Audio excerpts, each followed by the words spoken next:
Chers amis, bonjour. Nous allons parler aujourd'hui de la cuisson faite par un non-juif, pour un juif bien entendu. Alors, la Gemara dans Avodah Zarah 35b nous dit la chose suivante, c'est que toute cuisson faite par un non-juif est interdite à consommation, mishum gzera, à cause d'une gzera, un décret fait par les chachamim, nos sages. La raison première, c'est ce qu'ils appellent les chachamim, nos sages nous disent, gzerat mishum chatnut, le décret à cause du mariage. À savoir que lorsque un non-juif va cuisiner pour un juif, il va créer une relation, on va dire comme ça, d'amitié, qui peut en aller jusqu'au mariage entre le non-juif et le juif.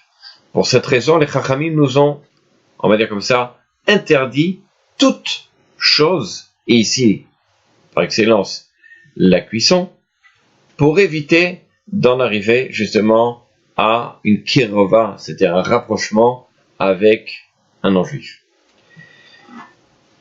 La deuxième raison, alors c'est ce qu'on appelle bien entendu l'assimilation, vous l'aurez compris. La deuxième raison, c'est, et là vous comprendrez peut-être plus facilement, c'est simplement le fait que peut-être que le non-juif va rajouter dans l'aliment des choses qui nous sont interdites, voire même des aliments complètement interdits. Alors, la différence, si vous voulez, entre la première raison et la deuxième raison, c'est la question au sujet d'un juif qu'on appelle Momar Lachis. Momar Lachis, ça veut dire un juif qui a envie de fauter. Parce qu'il a envie, entre guillemets, de remettre en question Dieu, la Torah, etc. C'est pas un juif qui faute parce que simplement il a des besoins, il aime ça, il a envie de manger, ou le Shabbat, il a envie de kiffer à la mer, etc. Non, l'arhi, ça veut dire je sais que c'est interdit et je fais parce que ça n'est, même si je n'en tire pas profit. Alors, pour un juif pareil, s'il cuisine, dans quelle catégorie on va interdire sa nourriture? Sachez que sa nourriture est interdite, mais dans quelle catégorie on va interdire? C'est une discussion dans les Chachamim, je ne vais pas rentrer dans ce sujet-là. La cuisson faite par un non-juif, interdit dans quelle catégorie? C'est au niveau de la cuisson, c'est-à-dire toute chose dans une casserole, au niveau de la friture, et au niveau, bien entendu, dans le four, c'est-à-dire au niveau de ce qu'on appelle tzliya, grillade, et toutes sortes de cuissons à ce niveau-là. Tout ce genre de cuisson faite à la vapeur, faite à l'eau, au four, ou même au bain-marie ou à l'huile, etc., sont interdites pour un juif. Par contre, les cuissons comme la salaison, par exemple, vous mettez du poisson en bain-marie, ou alors ishun, ce qu'on appelle par exemple du saumon fumé, d'accord, qui cuit au niveau par rapport à la chaleur que dégage une fumée, ça n'est pas considéré d'après les Chachamim comme bichoul, comme cuisson qui viendrait en interdire justement par rapport à ça, comme ça nous dit le Shulchan Aruch, bien entendu, dans le chapitre 113, au Seif Yud Gimel 13. Autre chose qu'il faut savoir, c'est que la quantité de bichoul, de cuisson pour que cela soit interdit, c'est ce qu'on appelle Machal Ben Drosa. La Machal Ben Drosa, c'est une cuisson qui est un tiers de la cuisson, c'est-à-dire Ben Drosa, c'était on va dire comme ça, la Gemara, elle rapporte que c'était un voleur et qui passait d'une maison à une autre, et le temps de passer d'une maison à une autre, il mangeait rapidement, il se faisait cuire très rapidement à manger. Imaginez le temps qu'un voleur puisse passer dans une maison, c'est 3-4 minutes, pas plus. Donc on va dire comme ça, c'est une cuisson, on va dire steak tartare, je sais pas, mais en tout cas, c'est une cuisson qui a une valeur déjà comestible, minimale comestible. Alors à partir de cet instant-là, la cuisson est considérée comme interdite. En dessous de ça, la cuisson, c'est-à-dire que ça ne s'appelle pas encore cuisson, et donc reste permis si, par exemple, un juif va vite le retirer du feu et va le remettre sur le feu, cette cuisson reste permis.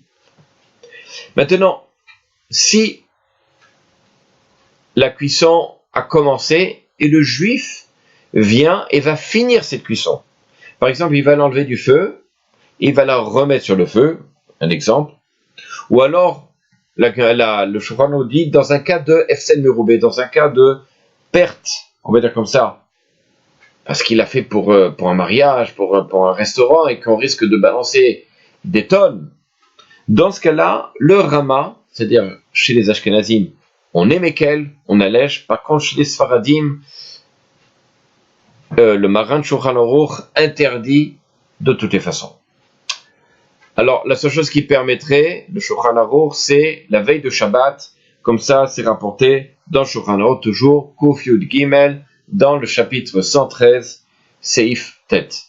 Veille de Shabbat, alors effectivement, on n'a plus le temps de cuisiner. Donc, on allégerait, même pour les Sfaradim, ce genre de cuisson. La cuisson n'interdit pas simplement les aliments, mais ils interdisent aussi les ustensiles dans lesquels on a fait cuire dedans. Si un non-juif a fait cuire dans un ustensile des choses, cet ustensile devient interdit d'utilisation pour un juif, et donc il devra effectivement, s'il chumra, être marchir, c'est-à-dire le nettoyer, le bouer, etc., et voire même faire de vidat keli, mais en tout cas, nettoyer et être marchir, c'est-à-dire rendre cacher la casserole, ou en tout cas la casserole, ou tout instrument qui est utilisé pour cette cuisson.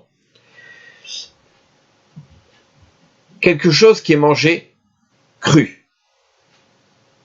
Par exemple, vous avez une carotte par exemple, et un non-juif a cuit ces carottes.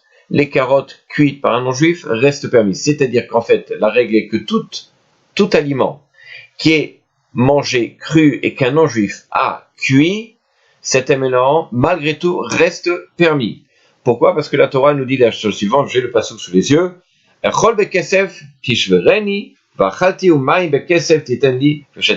c'est-à-dire que la nourriture qui est cuite dans un ustensile, il faut le jeter, il faut le balancer, et ensuite je pourrais le manger, c'est-à-dire ensuite il faut tout casser, il faut refaire la cachérisation et je pourrais manger. Par contre, c'est écrit l'eau, c'est-à-dire dans un ustensile, titenli, tu me le donneras et je pourrai en boire. C'est-à-dire que, puisque l'eau, comme ça nous dit les Chachamim, et qu'il soit cru, on va dire comme ça, ou cuit, et comestible, donc, comme la Torah nous le permet, ainsi tout aliment qui est comestible cru et qui a été cuit par un non-juif pourra être consommé. Autre chose, il y a des cas spécifiques à ça. Pas tout aliment qui est mangé cru pourra, s'il est cuit par un non-juif, être consommé, comme l'œuf. L'œuf, on va dire comme ça, il est gobé. On peut le manger cru. C'est pas le repas idéal pour tout le monde. C'est peut-être pour les chazanim, pour ceux qui veulent avoir une belle voix. Alors, ils prenaient des œufs. Malgré tout, un œuf comme ça qui est cuit par un non-juif sera interdit. Donc, si vous avez un non-juif qui a cuit un œuf, peu importe, qui a fait une omelette, cet œuf dur sera interdit à consommation.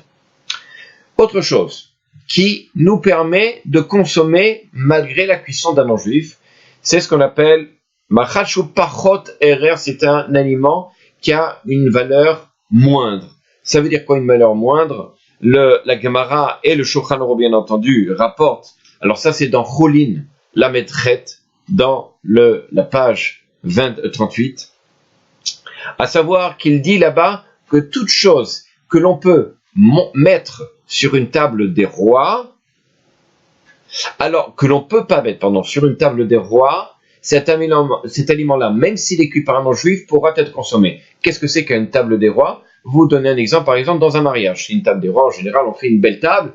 Alors, est-ce que, par exemple, des sardines, on verrait ça dans un repas de mariage? Évidemment que non, c'est pas quelque chose qui est tellement noble sur une table de mariage. Donc, des sardines qui sont cuites par un non-juif seraient permis à consommation parce que, encore une fois, cet aliment ne monte pas, on va dire, n'est pas présenté sur une table de mariage. Lorsque un juif va faire une partie de la cuisson et qu'ensuite le goy va continuer la cuisson, par exemple, Alors, il y a une discussion, ça n'est pas interdit, mais il y a une discussion entre les sages, là-bas toujours dans le Shulchan Aruch Yud Gimel, à savoir que si le juif, il va allumer le feu, ou alors il va allumer le four, d'accord, ou alors il va, peu importe,